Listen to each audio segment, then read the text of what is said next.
Nu tad varam vaļā Linux Foundation.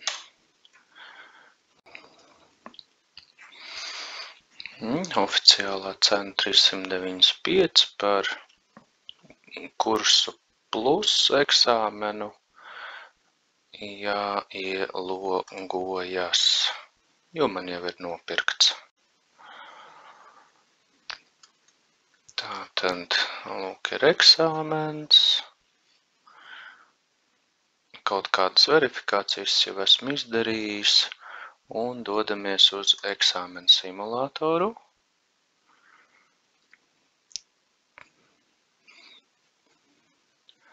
Autentifikācija, jāpiekrīt noteikumiem, un 2 sesijas ir pieejamas. Aktivizēju. 36 stundas tātad būs derīgs. Un aktivizējam sesiju. Aiziet.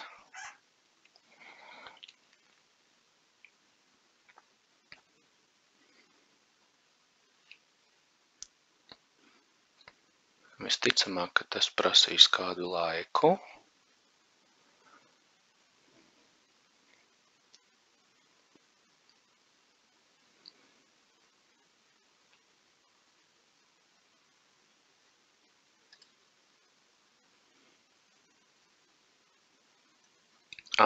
Uz yes pogas ir jānospiež vairākas reizes.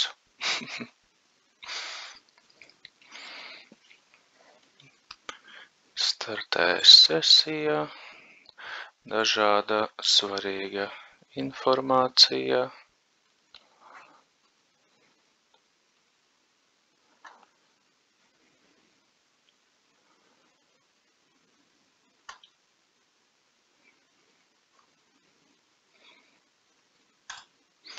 Ļoti interesanti.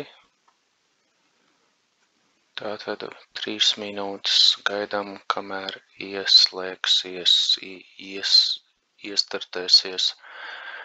visi klāsteri un pats simulators.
Aiziet, sākam sesiju.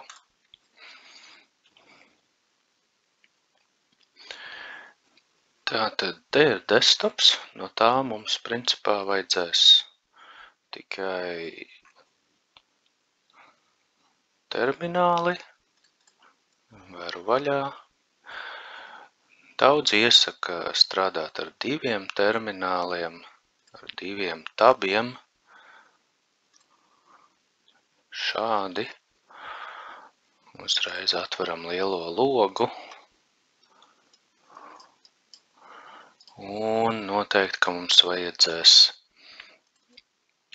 brauzeri, jo ir atļauts lietot divas saites priekš dokumentiem, priekš informācijas, bet reāli mums vajag tikai vienu Kubernetes docs, gan jau, ka te pat.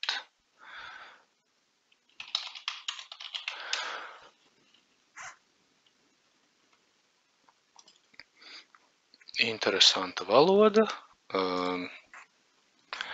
Un lūk ir dokumentācija, kurā tad mēs varam rakstīt searchā uzreiz visu, kas nepieciešams, un tur ir pieejami gan oficiālā dokumentācija, gan paši blogi. Bet atpakaļ uz termināli. Tātad dokumentācija saka, ka alias priekš kubectl jau esot uzsetapots, pamēģinam, vai tas strādā. Jā, kaut kas strādā. Un alias esot kā, pamēģinam. Jā, patiešām tas strādā. Un tad daži iesaka, un tas ir iegaumē, tātad jau sākumā uzsetapot divas citus environment variables, kas vēlāk it kā atvieglos darbu. Tātad priekš izvades uz ekrāna dažādiem jāmliem vēlāk. Tātad tas ir dry run uz klientu un ka outputs ir jamlā. Un tad vēlāk to būtu jāspēj palaist ar $zīme dr. Jā, protams, ka tāds komandas nav, tas ir tikai kā arguments citām komandām. Un otra lieta, ko iesaka daudz darīt, ir šis te uzsetapot tādu now, kas arī ir tikai parametrs citām komandām.